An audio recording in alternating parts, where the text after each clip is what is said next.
Okay, so we started a month ago. It was a month ago, yeah? Chapter 7. It's been a whole month.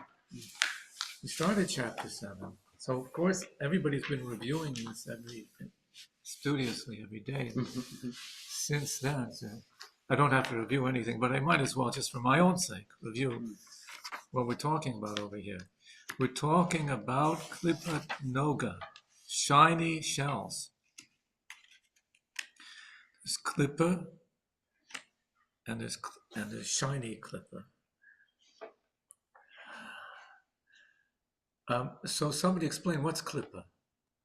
A shell. And this is the world of Klippa. So how is this world full of shells? It hides all the goodness. It's hiding the goodness. Or the light of God. Right. So you hand somebody, say, an avocado, and say it's a delicious fruit, and if they bite into it, it doesn't taste so good because they're biting into the peel of the avocado. That's not a good idea. Tell them a coconut is delicious fruit. It's like hard, it's wood. Okay, so that's a fitting description of our world.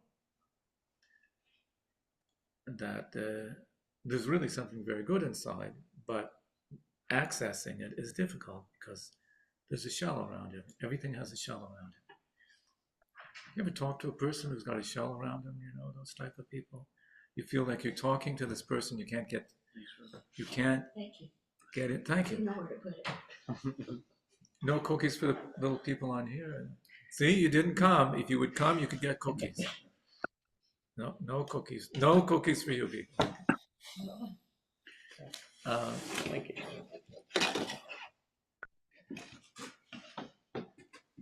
So there's a lot of delicious cookies in this world. Not for you people. Okay, so there's a lot of delicious things in this world, but most of it is inaccessible because there's a shell around it. So you can't get to it. So what you want to be able to do is remove the shell.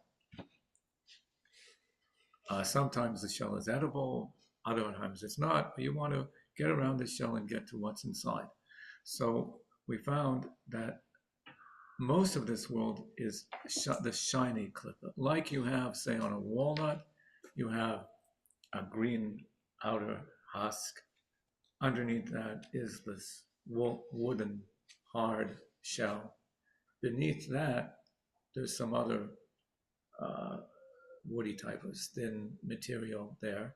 But right above the fruit itself, there's also a membrane of sorts around the fruit itself, and that itself is edible.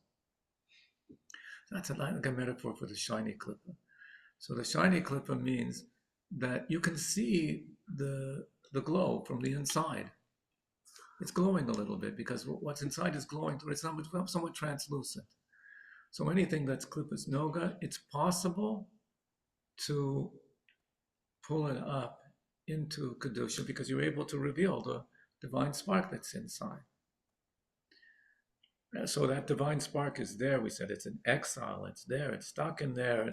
But you are capable of using this thing in the right way and bringing it out, redeeming that spark inside. We gave examples. Right? You got your hand raised for a reason. No, just because your hand is up. No, I saw it up. Oh, you're just eating a cookie. Okay, that's it. It's hard to know. Thank you. So one example was that Rava, before he started a class, would tell a joke. I didn't tell a joke before the class. I should have told a joke. But he would tell a joke. Now, if it were another situation, Rava would be telling a joke. We say, well, he's wasting his time from learning Torah. He could be doing more useful things with his time. Why is he wasting his time with silly jokes?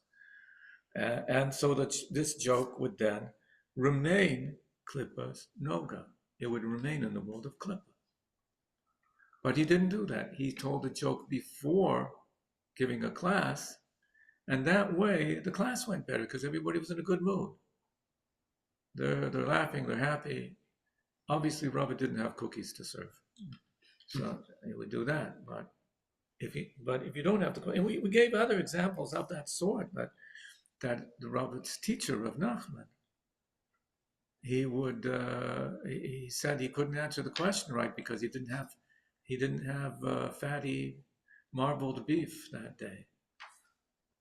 And he can only think straight when he has marbled beef and a good glass of wine. So couldn't make a decision without a glass of wine. So when he ate that meat and drank that wine, he was elevating it. He was getting to the sanctity, the divinity within it, and pulling away the shell because he's using it for the right purpose. But if you just eat that meat because I like meat, that's all. So you're just getting into the klippa of it.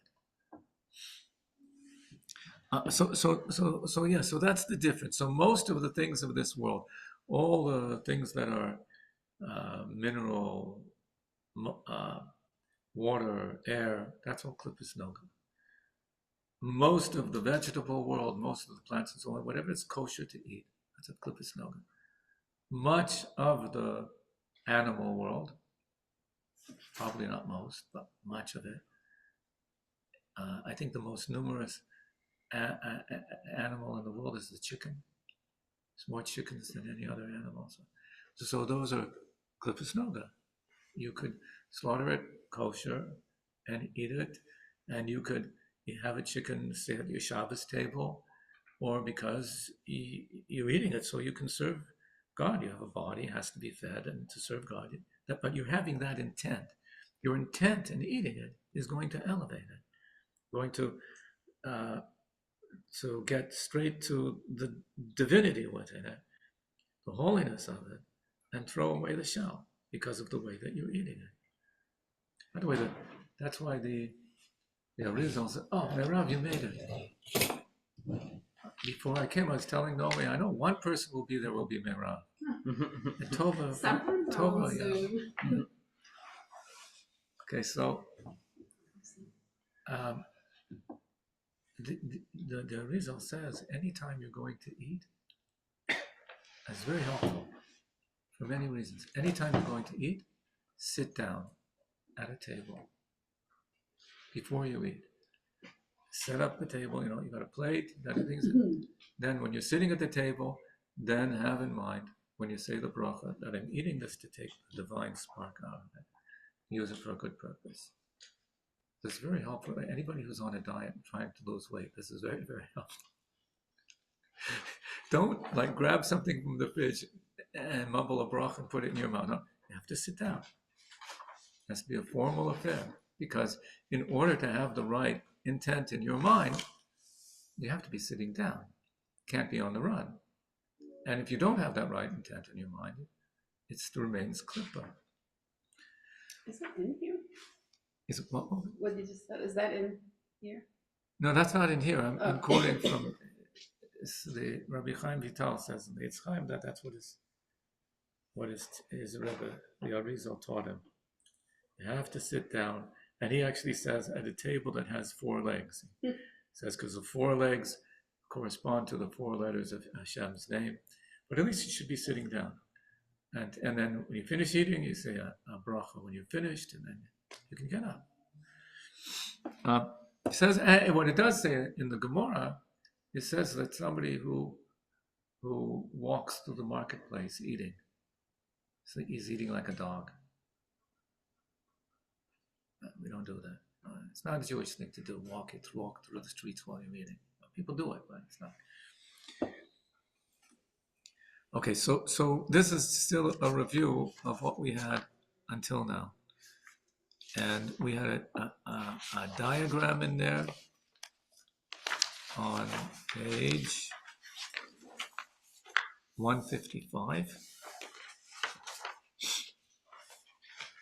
where it's in 155, the first is this, whatever it is stuck there in the realm of Klippas Noga, which is this intermediary realm, and there's a spark in there.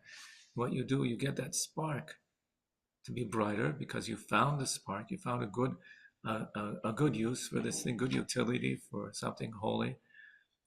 Could be eating it for Shabbos, could be eating it so you can learn better, could be just with the right intent. And so it rises up into the realm of holiness. And then there was a story of Pinchas Reitzes, who did this with his house, right? He was a chassid of the Alter Rebbe, the author of the Tanya, and he was also a wealthy merchant. And so he built a brick house. And that was rare. He built a brick house. That's real affluence. And the Alter Rebbe said to him, "Why do you need a brick house? What's the point? He's showing off to everybody. Why do you need a brick house?" So he said, "Rebbe, I promise you, I cried with every brick I put down. Why does Pinchas need a brick house?" But I figured if I have a brick house, then the meetings in the town, I lived in Shklov, which was a very Jewish town, the meetings in the shtetl will all happen in my house. The decisions will be made in my house, and therefore I will have a say. And so the poor Malamed who can't hardly make a living, he'll have a parnas, he'll be able to make a living because I'll say we'll have to give him a raise. So, the Rebbe told me, yeah, it's a good idea you have it. So he's using his house, the bricks of his house. Now we're elevated from Klippus Noga into Kedusha, into holiness. Okay, so now we get to the part that nobody really wants to learn about, downgrading Klippus Noga on page 156. So this is still talking about the shiny klippa, things that are permissible. We're not getting yet into the things that are not permissible, things that are permissible. So that's 156. But then you have someone who gluttonously indulges in meat and guzzles down wine simply to satisfy the cravings of his body and animalistic soul. Not any of us here, but somebody who might, I feel, you ask him, why are you?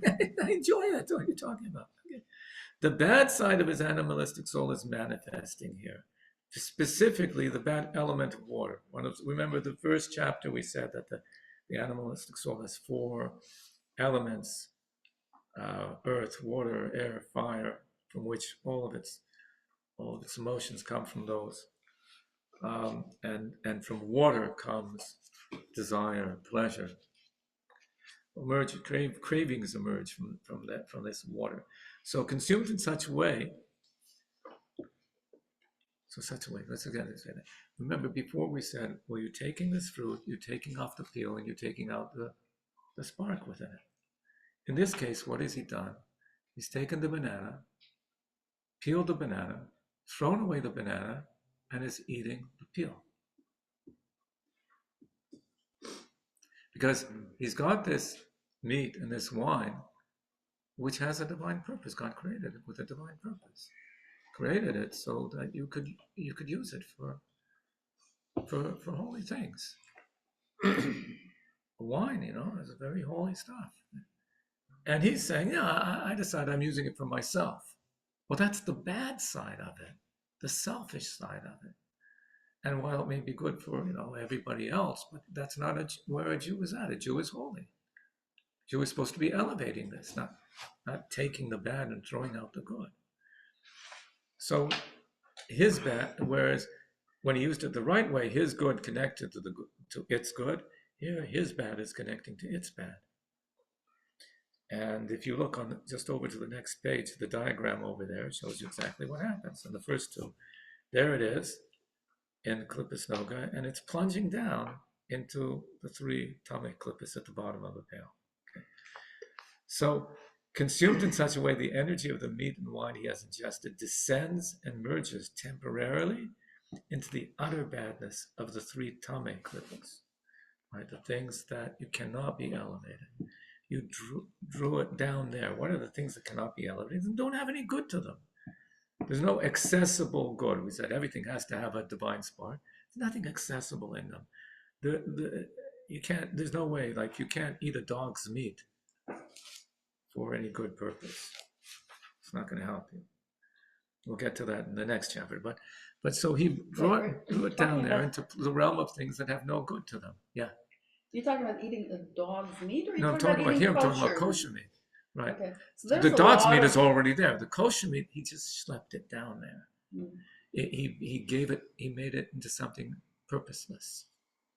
So And there's a lot of like firm foodies, right? So would that be considered? They're only pretending. This kind of Really, they thing. have the doing it for divine, holy reasons. They're just pretending they don't want to, stick out. So as well, this person now receives energy through these lower klippas. For the time being, his body provides these klippas tangible manifestation and becomes an instrument for their agenda. So it becomes a merkava, a lavusha merkava. Means at the time that this person is eating like a glutton, where is he connected to? He's no longer connected to the shiny clip. He's connected to the lower, completely tummy clippers, because there's nothing good about what he's doing. There's nothing sinister about it, but there's absolutely nothing divine about it. So what happens now? This is a Jew with a divine soul. Where is that divine soul? It's nowhere to be seen. Right. What's going on over here? So we take this as normal, as natural, but it's really not natural, normal for a Jew.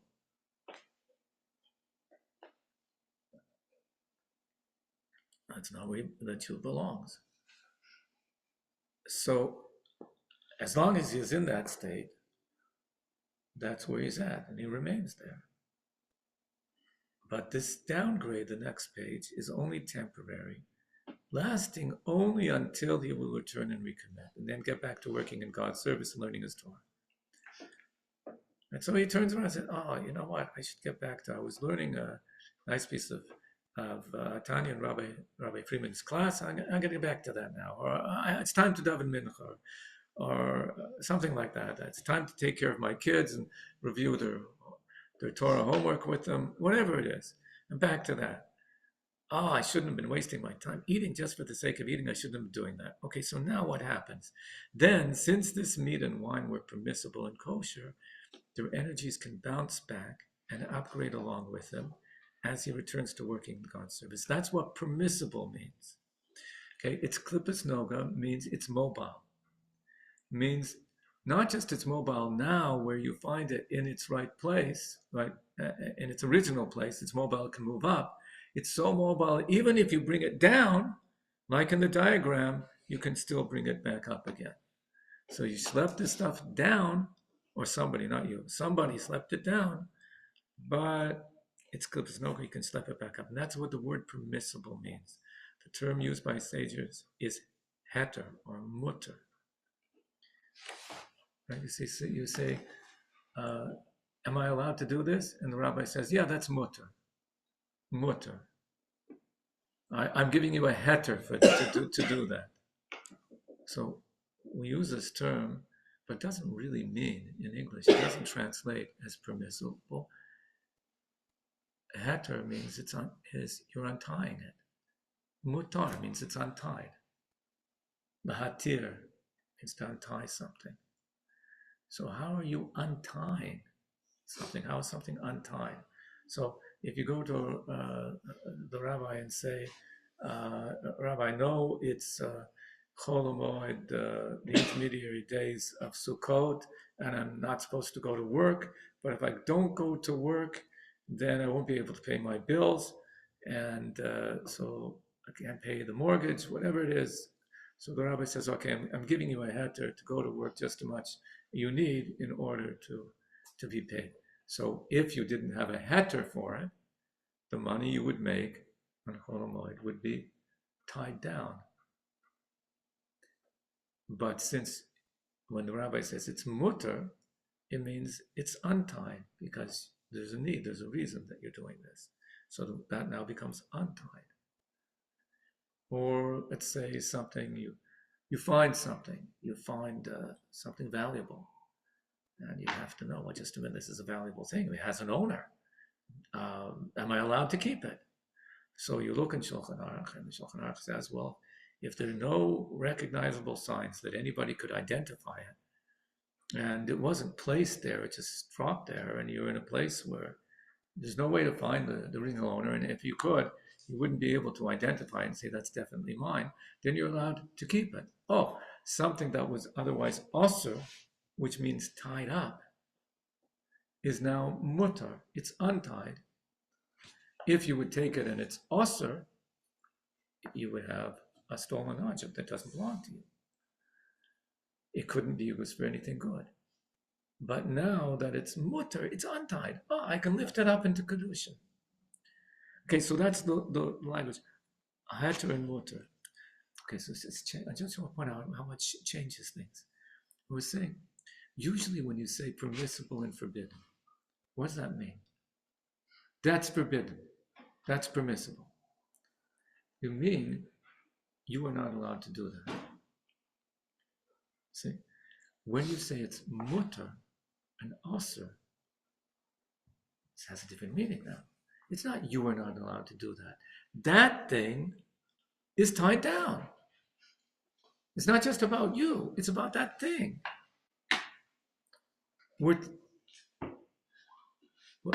Ramon, that's right. Yes, sir. I got it. We're no longer talking about, no, you mustn't do that. Be a good boy. Don't be bad. We're saying the Torah is telling you, it's informing you about this thing. This thing is tied down, or this thing is not tied down. It's about your relationship with the world around you now. It's not that we're imposing on you. We want to make sure that you're being good, obey the rules. There's actually something wrong with this thing, or something right with this thing that makes it permissible. So something forbidden, on the other hand, is called asur, which means tied up or tied down. Like asurim or asirim are people who are tied up. And we have to be matir them. Matir asurim. So the implication is that it's permissible, its energy is not tied down in the hands of the negative forces. If it were, it would be incapable of bouncing back and rising upward to God, right? We said, since it's not tied down, even though you schlepped it down there, it's not tied down there, so it can come back up again. But this meat and wine he drank were permissible, untied. Therefore, even though he dragged them their energy down into the three completely tamei klipot, when he returns, that energy returns along with him.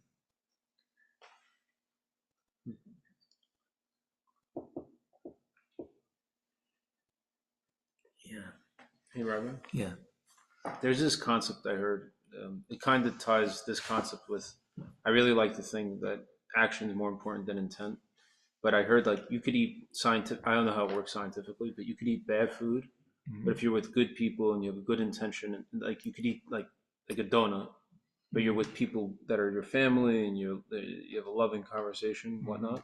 Your body interprets it in a certain way and it actually digests it better and it's more positive than you could eat like carrots and vegetables, but you're like at a very contentious business meeting and it's like nasty and your body is like has a lot of cortisol and it won't do it right. So yeah, cortisol does it to you. Yeah, but it's like the point is like you do a good thing, but when the atmosphere is negative and you're around negativity, even if the substance is good, it kind of becomes negative. And even I'm not saying it's chaza, but something that's not so good, or it's like borderline, like it's permissible, but like on the very close edge of not permissible. Yeah.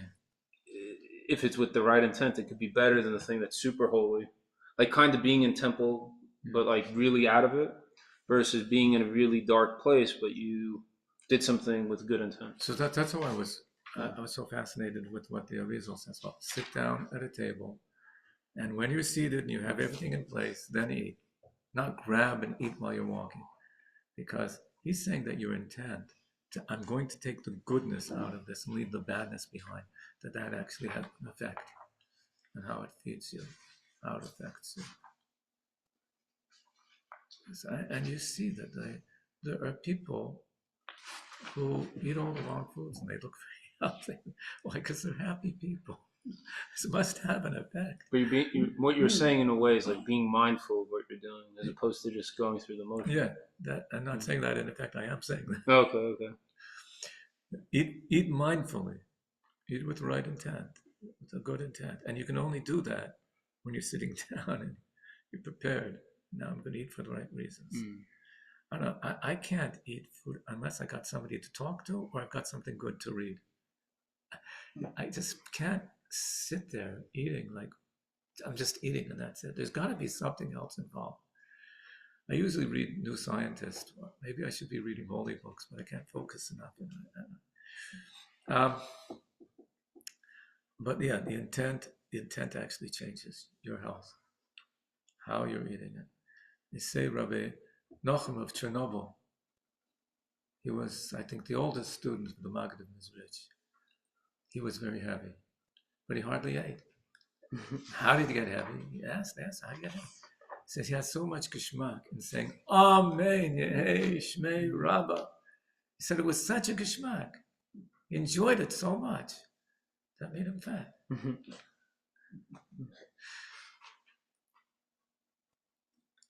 We'll have to check, does enjoying life make people heavier? It's interesting. Need less calories. Okay, so we say that he went the wrong way, he took it the wrong way, but since it was permissible food that he ate, when he turns himself around and goes back, it rises back up with him. Just for that time, he was in a bad place. And if he never goes back, right, he stays in that bad place. But as soon as he says, I want to waste the time, I should have been, and he comes back to learning Torah and doing good things and having the right mindfulness again, he lifts it back up again. But it's not without any residue. He says just that the residue of that initial bad energy state remains in his body. It's due to that residual klippa that the body requires what's called a thrashing in the grave. Rashi says that, it's a Gemara in Sanhedrin, Rashi says that the body has pain in the grave when it's decomposing. That's a cleansing of the body after death. You know that there are cases, documented cases, of digging up graves that were there for a long, long time, and the bodies were whole, completely whole, fine. So how does that happen? So we say there's one of several possibilities. One is that these people ate everything that they ate for the sake of a higher purpose, for the sake of heaven. So the body doesn't rot. Another is that they were occupied in a lot of good deeds. They helped a lot of people. Many good things for people, and the body doesn't rot. And there are other possibilities. But if a person enjoys this world with no higher purpose, every time a person does that, that part of the body will need a cleansing. So that the body actually feels pain after death. It's an interesting thing, but that's what the Gemara says. The body feels pain after death. I think today, in today's science, it makes a lot more sense, because now we know that the body never really dies completely. There's still a lot of life going on in the body after what we call death. Now they've been able to bring people back to life like even 20 minutes later. And they're talking about they have, with the right concoctions and electro impulses and so on, about bringing people back to life. So because there's still life there of some sort. It's just that life is all disconnected. It's not working as a single whole. Like a tree, when a tree falls, there's far, far more life in that tree after it's fallen. It's a host to all these parasites and bugs and birds and everything. So much more life in there. The same thing with the human body. There's all these enzymes, all these things. There's electrical impulses still going on. Things are all still happening. So the body still feels pain after death. It's one of the reasons given why we're so much against cremation, because that's a terrible pain for the body. And there is some of the nefesh of the soul that's still there in the body until it completely decomposes. So decomposing in the ground apparently is not so much pain, but cremation is a much worse pain. So anyway, so there is a residue of that. It's not like, okay, I went through this trip, it's over with. What happened in Vegas stays in Vegas. No, there's residue of it there, and there are very few people who leave this world. Very, very few that don't have to have some of that decomposing pain in the grave. Now comes the censors. Everybody's above the age of 18. So the same applies to this part in the original Tanya got removed by the censor. So, but we have it in the original version, so it's back in. The same applies to a married couple's intercourse when she is tahora, right? She went to the mikveh, she's not in a state of nida, and they're married. Although the intercourse is permissible, nevertheless, if the man fails to sanctify himself with a proper frame of mind, and his semen is discharged in a state of animalistic passion, so that having nothing higher in mind, its energy descends and merges into the three completely tameh klipot, the energy of that. So, I mean, it's both of them are supposed to be having the proper frame of mind, but it affects him in the way that he's the one discharging something. And that now descends into the tameh klipos. Yet, as with the permissible meat and wine, that energy can still be rescued and rise up along with him when he returns and recommits to living life in God's service. Okay, so the same thing as with food. It dives down and it's in a bad place, but it has to be brought back up again. So I quoted here from Rabbi Zalman himself. You see, holy intimacy, that section. People elsewhere, Rabbi Zalman explains. People think that marital intimacy is a disgusting act, but this is not so. It is a very great thing, both in this world below and in the realm above. So he gives the reasons there. So it's the why is the world created this way?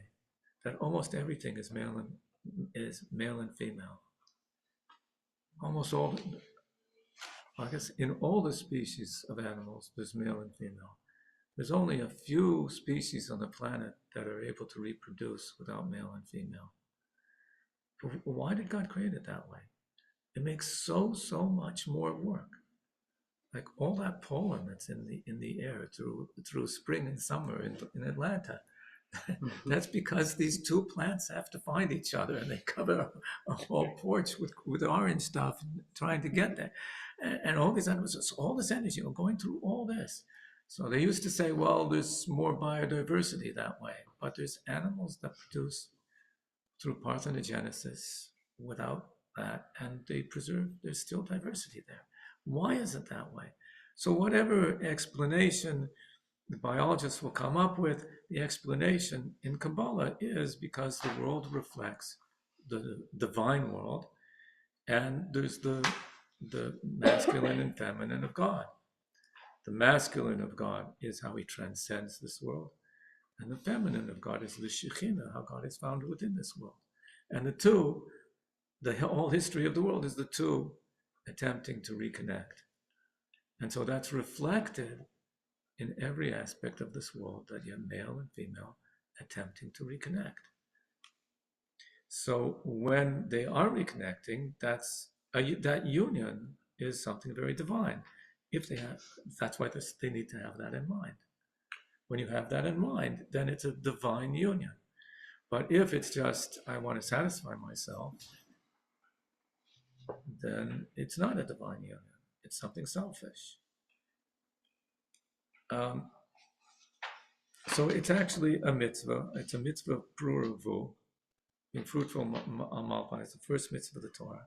And even when there's it's past the age that they can have children, but it's still considered something holy and divine of the two uniting. But as soon as it becomes selfish, not only is it not gratifying, but it's not holy anymore. So the same thing that could be a lowly thing becomes a very holy thing. Rabbi? Yeah. It says when you do it mindlessly and no child's conceived, it said something that it draws new souls from the origin of all souls. Yeah. So what's that mean? Any time that there's this union, even if a child's not born from that union, there are new souls coming into the universe. And so what happens with these souls? They could stay there just as spiritual souls, or eventually come into a body. So that's one thing that's affected. It also says where, I'm trying to remember where, that it affects the children that are already in the world. The union of the parents affects Right, if it's animalistic, the children. kid becomes like kind of a little evil, or if it's No, more and pure, those they're children, more the pure. children could be 40 years old. They're still being affected. From how the parents were at the Yeah. time. Yeah. But is this saying that if the child's not conceived and they're just like not mindful, like you're putting a I'm soul saying in that purgatory? if two souls get together, Right. and the physical union, and there's nothing divine about it, it's just selfish. The child born from that union, if there's a child born from that Not union, so good. has more difficulty. He said every soul comes into the world. We learned this in With the clothes, chapter right? 2. It has clothing Yeah. coming with it. So you're giving it an ironclad suit. It's not getting the right suit. So they say that's why mamzerim, right, children from incestuous or adulterous, right, are smart, are clever, chutzpanyaks. Well, they're clever because there was so much passion in the union. That gives them cleverness. But their chutzpah is because it was done with chutzpah. So that's what's important. So it's affecting. You're having an effect on something. But just to clarify, if there's no child born, you're saying you're creating a soul. If there is no ether. child born, there's still spiritual souls. So you're putting someone. Essentially, you're putting a soul in purgatory. Like In a difficult place, could have had a much easier time. Right, they're just up there somewhere. Yeah, why'd you bring me into this universe? If you are, bring me for the right reasons. Make something worthwhile. I was having a great time up there, Gan Eden. You schlepped me into this universe. What's this all about? I never heard that before. Yeah. So there's not. I have a little book, Man, Woman, and Kabbalah, with quotations from this book of quotations on the topic. I'm really confused. So you're not interested? I mean, if there was no embryo formed, there's no potential baby formed. Yeah. Where do the souls come go? into this? Like they have like angels. They don't have to have a physical body. They have some other sort of body. But I'm not an expert in the field. I never met any of them. But that's what there are plenty of. Most souls never end up in bodies. Because when you talk about abortions, isn't there like a certain time where the embryo is still not doesn't have the soul? Gemara says until 40 days, it's like water within water. Right. So they're more lenient at that period. But there's still a soul already there. Like maybe you don't know. Maybe I don't want to put you on the spot, but it's like interesting. I mean, that's why we take it so seriously, because souls are involved all the time. The soul is supposed to come into the world, and somebody's deciding that. It's not to be taken lightly. But if it's putting the mother's life at risk, it's not the soul. That soul itself would say, "I didn't mean to put somebody's life at risk to coming into the world." But if it's not putting anybody's life at risk, what are you preventing? God wants his soul to come into the world. Why are you preventing it? So, I mean, when the child's born after, we'll look at the child and think, I could have prevented the soul from coming into it. It's just. I do understand it. Like I do kind of get it from the perspective that souls. When it says souls, it's more like you could say it's like it's an affecting, like a spiritually affecting, like something that's unseen, that's in the spiritual realm. It's a spiritual. It still has an effect on you, and still kind of helps. If you're the one responsible for it coming into the universe, it's going to have an effect. Everything you do, other mitzvahs have affected. Say every time a person does a mitzvah, he gets creating malachim, he's creating angels, and they help you out. And the wrong things could create problems for you. You're creating all this around you. Wherever you walk, all around you are all the words, thoughts, things that you've done in life are all there surrounding you, an aura around you. And they have an effect on you. I see why it was censored, but I will say that based on real life experience, I think this is true. Like I totally understand it. It would be hard, to do a controlled study. Yeah, send out a survey monkey to the congregation. The control group, and it has to be double blind. I don't know. Okay. So that's when it's the permissible stuff. And that's not the case when 161. Do we still have time yet? Yeah, we got more time. That's not the case when someone eats forbidden, asur foods, or engages in forbidden intercourse. The energies of these activities are from the three completely tamei klippos. They are completely tied down, bound in the clutches of the negative forces. Okay, it's things that are forbidden.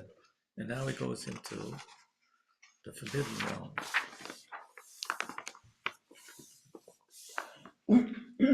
So, in other words, these things are anchored down, right? So, it's one thing to say, I'm investing my energies into these things. What kind of energy is this? This klippus noga energy, or is it tamei? Well, tamei energy is anchored down. It's not mobile. Now look at the diagram on this 163. There's three things about everything: world, people, animals, plants, energy, matter, all these things. There's three things. There's what it is. Is it holy? That's the thing at the drop at the top. Is it klippus noga, the shiny drop? Or is it tamei klippa? That's what it is. But where is it? It could be any of these three things, and it could be holy. It could be in the realm of klippus noga. So it could be something holy in the realm of klippus noga. Or it could be something that's completely tamei and you brought it up into klippus noga. So everything's mobile. It could be in any place. Not because of what you did, but somehow. And then another thing, how tied down is it? How tied down is this thing? Okay, so these things we're talking about, illicit relations and food that's tamei, so on, they're tied down into the three completely tamei klippas. That's why they're called asur. They're completely tied down. They can't rise out of there until their day comes. So somebody, in other words, went about doing one of these things that you're just not allowed to do.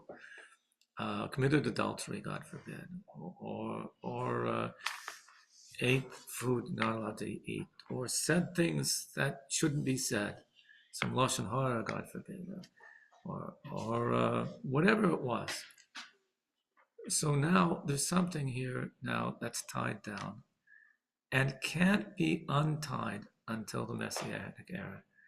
Because then death, meaning klippas, called death, will be eliminated forever. There will be no more klippas. So this is tied down to the klippas. Well, now then there's not going to be any klippa anymore. So it won't be tied down to it anymore.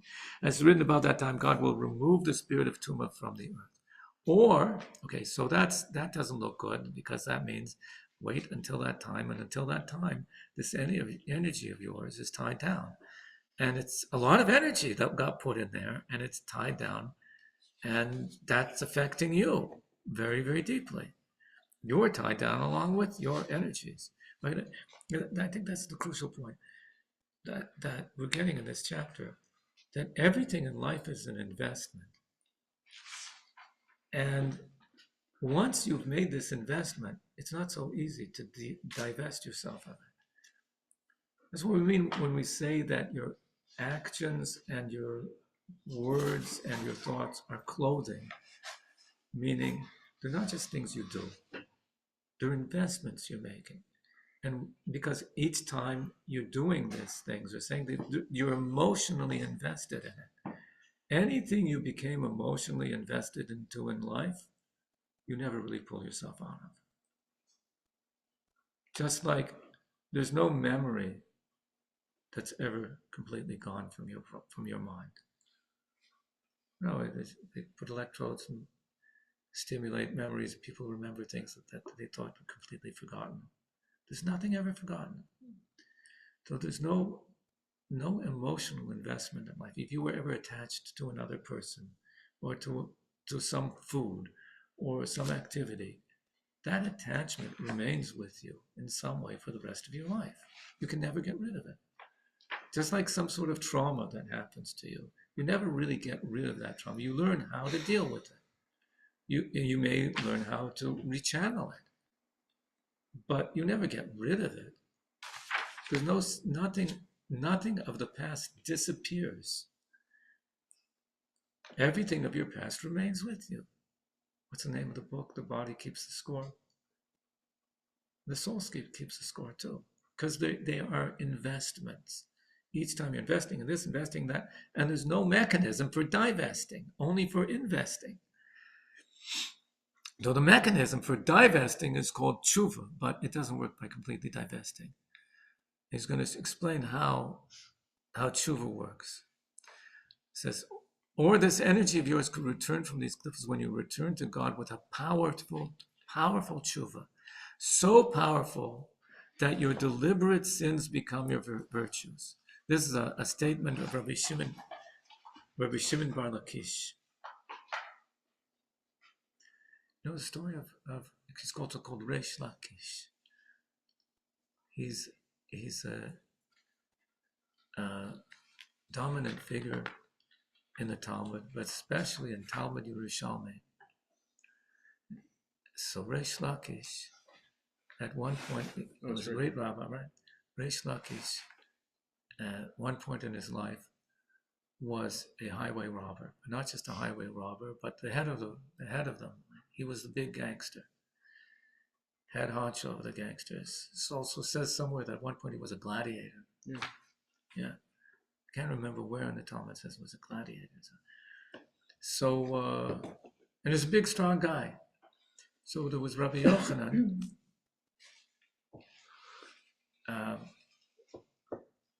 who was a very beautiful, very handsome man. And he was bathing in the river. And Reish Lakish saw him and jumped in the river after him. This is again the X-rated stuff. And Rabbi Yochanan kept his wits and said to him, "Wow, you're strong. You should put your strength to Torah." Reish Lakish says, "What?" Reish Lakish says to him, he says to Reish Lakish, your strength is for Torah.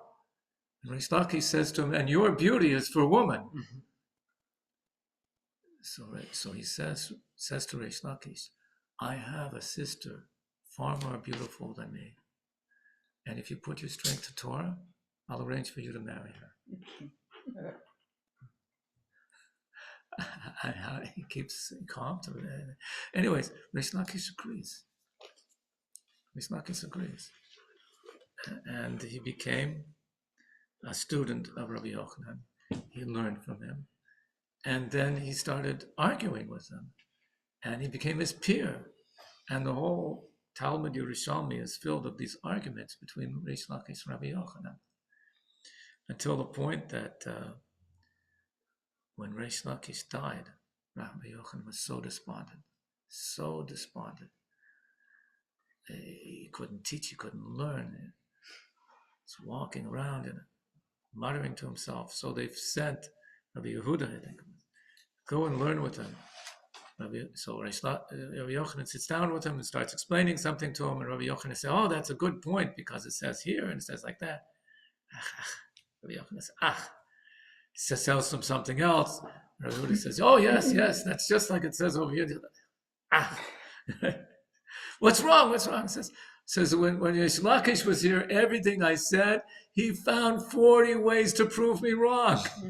And then we could discuss the matter and have a good argument about it. And there was more learning that way. And all you can say, yes, Rabbi, it says, yes.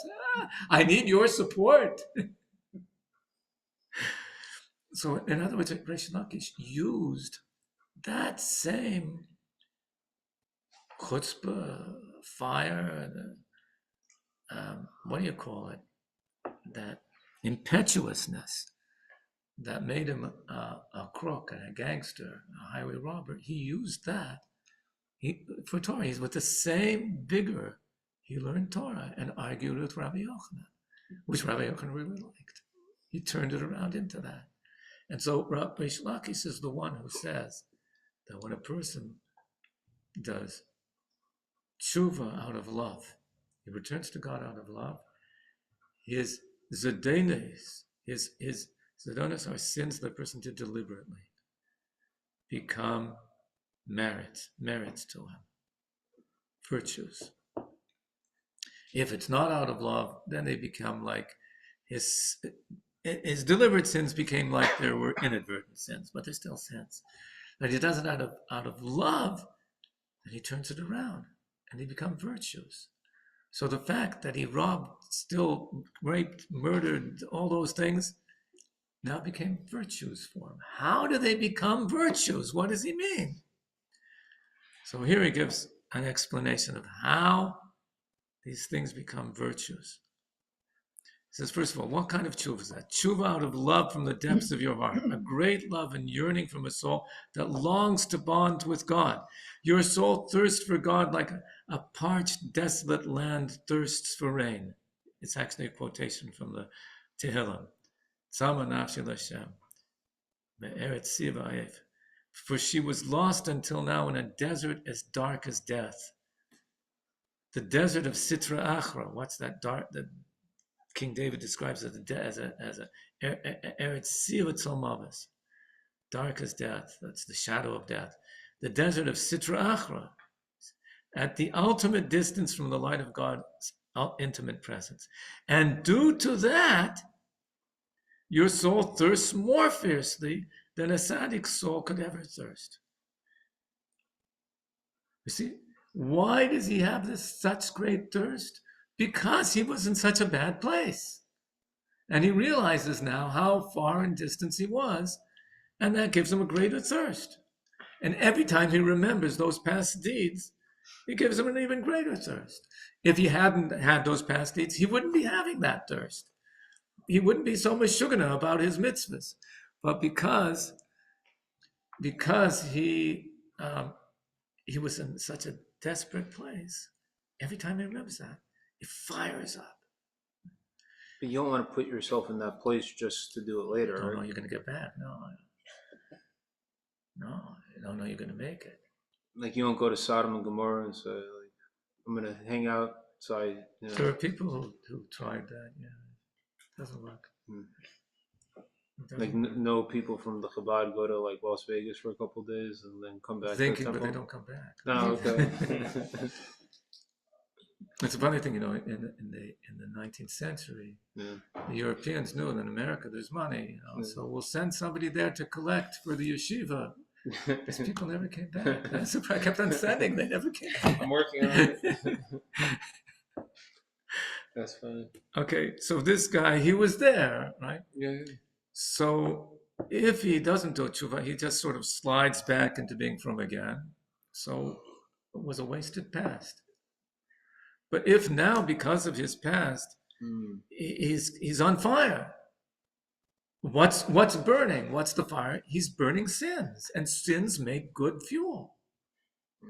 Now, how many Jewish institutions are built on, the people who give money or the people who feel guilty? Well, hospice. The more guilt, the more money. That's no, but that's not talking about that type of thing. It's talking about That's the person true, really regrets. It's not just guilt. Guilt means you're still stuck there. He really, really feels. It's not. I wouldn't even call it it's not so much the remorse. It's that now he has a contrast. He appreciates this because he was without it. But the person who always had it doesn't appreciate it. And the person who's always in a good space doesn't appreciate being in a good space. He knows what the bad space is all about. And so now this is beautiful. He embraces it. But he wouldn't be embracing it without those sins. It comes out, though, that a person who was in that bad space and now is in good space, but does things just the same as anybody else who was brought up in this, is wasting all those sins. Why waste them? They're good fuel. It's kind of like Rabbi Akiva a little bit. Yeah, Rabbi Akiva was about Shuvah. Rabbi Eliezer ben Hyrcanus also. But Rish Lakish was like the ultimate Bolshevik. He's a Yeah, gangster, he's an interesting guy. real gangster. The other two weren't gangsters. Meyer Lansky was a gangster. He actually did some good things too. Yeah. Meyer Lansky, Yeah. one of the top mafia guys Yeah. in the 20th century. Yeah, he was like the, You know the Bugsy Siegel, accountant. right? You don't know these guys, the Jewish gangsters. Okay, so as our sages said, those who sin, it says, "B'makom shebalei tshuva emdim," in the place where balei tshuva, right, those who sin in return, the tzaddikim can't even get there. Makom shebalei tshuva emdim, a tzaddik is not capable of getting to that place because it doesn't have a contrast, so you can't do it. So it's concerning a tshuva out of such love that the sages said their deliberate sins become virtues. How could sins become beneficial? Because it was the distance they caused, the distance that those sins caused, that brought you to such great love. So there you have the way the way of turning around that investment. You don't divest from the past. You can't. But what you can do is turn that past around. How do you turn that past around? You give it a different arrowhead. You know, it's a line. Which way is the arrow pointing? Until now, the arrow was pointing down, and now the arrow is pointing up. So, which direction is it leading you in? But if you don't do that, it remains. You can't get rid of the past. So you need to turn it around. So, talking about past, in the future, next week we have another class. And then I hope to maybe even get to the end of this chapter. Might take one or two more. Then there will be a break because I have to go to New York for the Pigisha. So where all the students on campus come to get to New York. And then I also need the break because I haven't yet published chapter 8 yet. Chapter 8 was a nightmare getting through. No, I enjoyed it, but it's just like it's a very difficult chapter, but very, very rich, very rich. 8's the number to do it on too. Which one? The 8's the number to do it on too. 8, yeah, 8. That's the number, yeah. Okay. But there's plenty of it in here that I didn't read, so take it home and you read all the stuff that I didn't read in class. What's 3TK? Oh, 3 Tame Clippers. 3TK, that's 3 Tame Clippers. Are you saying next time we'll start chapter 8?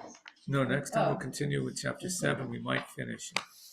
And then will be a break after that, as far as I know. So thank you, these people coming as well. Merle came and left many, many times. Enjoyed it so much. She kept on leaving and coming back, leaving, coming back. She's returning.